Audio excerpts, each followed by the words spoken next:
अतिमहत्वाकांक्षा आणि आम्ही कसे पक्षाचे एकनिष्ठ हे दाखवण्याच्या स्पर्धेत महायुती आणि महाविकास आघाडीत राज्यातील जागांचा अंतिम निर्णय अद्यापही झालेला नाही। महायुतीची चर्चा अंतिम टप्प्यात म्हणता भाजपने काही जागांची घोषणा केली आणि दुसरीकडे शिवसेना व राष्ट्रवादीला गृहीत धरले। शिवसेनेच्या 13 खासदारांपैकी तिघांचे तिकीट कापावे लागणार असा इशारा महाशक्तीने दिला आहे। त्यामुळे एकनाथ शिंदे गटाचे खासदार अस्वस्थ आहेत। त्यांच्यापैकी नेमके कोणाचे तिकीट कापले जाणार हे निश्चित नाही। ज्यांचे कापले जाणार त्यांच्या पुनर्वसन प्लॅन भाजपने सादर केला नाही। त्यामुळे भाजपच्या एकाधिकारशाही समोर शिवसेनेचे नेते गप्प गुमान पदरात जे पडते ते घेण्याच्या मनस्थितीत आहे। अशीच काही ती परिस्थिती राष्ट्रवादी काँग्रेसची आहे। त्यांना 4 ते 6 जागांवर घड्याळ चिन्हावर उमेदवार उभे करता येतील। त्यात राष्ट्रवादीला स्वपक्षीय जुना नेत्यांसोबत संघर्ष करावा लागणार आहे। हा संघर्ष लोकसभा निवडणुकीत करावा लागू नये यासाठीच भाजपने राष्ट्रवादी फोडली होती काय, असा प्रश्न या निमित्त उपस्थित होतो। ज्या ठिकाणी विजयाची शक्यता नव्हती त्या राष्ट्रवादी काँग्रेसच्या लोकसभा मतदारसंघात आपसात निवडणूक लढवण्यात भाजप तर्फेच आहे।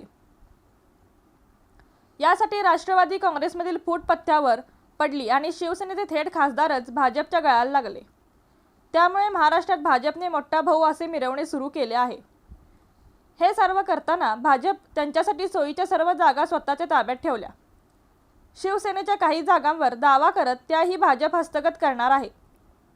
दुसरीकडे आमच्यात वाद नाही, तुम्ही सर्व जागा लढा, आम्ही बाहेरून पाठिंबा देतो असे म्हणत काँग्रेसने शिवसेनेच्या नेत्यांना चांगलेच धारेवर धरले आहे। महायुतीप्रमाणे महाविकास आघाडीत लोकसभा जागा वाटपावरून जोरदार वाद आहे। यात वंचित नेत्यांनी महाविकास आघाडीला जेरीस आणले आहे। लोकसभा निवडणुकीत वंचित आणि महाविकासची आघाडी होण्याची सुतराम शक्यता नाही। लोकसभा निवडणुकीत या विभाजनाचा फायदा हा महायुतीला होण्याची चिन्ह आहेत।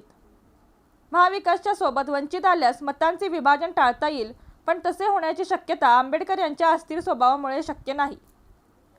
महाविकासमध्ये फक्त वंचित नेत्यांची महत्वाकांक्षा आड येत नाही, तर शिवसेना नेत्यांची महत्वाकांक्षा आणि स्वभाव आडकाठी आणत आहेत। वंचितप्रमाणे शिवसेनेच्या उद्धव ठाकरे गटाची स्थिती आहे। त्यांना राज्यात 23 जागा पाहिजे होत्या, पण इतक्या जागा देण्यास काँग्रेस सकारात्मक नाही। त्यामुळेच महाविकास आघाडीत शिवसेना आणि काँग्रेस नेत्यांमध्ये जोरदार वाद झाला। हा वाद इतका विकोपाला गेला की काँग्रेस नेत्यांनी शिवसेना नेत्यांना या पुढील चर्चा हायकमांडसोबत दिल्लीत करण्याचा सल्ला दिला आहे। त्यामुळे जागा वाटप उद्याच जाहीर होणार, आमच्यात वाद नाही हे नाना पटोले यांच्या वक्तव्याने यंदा विक्रम मोडल्याचे चिन्ह आहे। सांगलीप्रमाणे इतर काही ठिकाणी महाविकास आघाडीच्या नेत्यांनी काही मतदारसंघात उमेदवारांसाठी घोषित करत बाजी मारली आहे। त्यामुळे महाविकास आघाडीतील संघर्ष आता विकोपाला गेल्याचे चित्र आहे। रणनीती न्यूज चॅनलला आजच सबस्क्राइब करा आणि रहा अपडेट।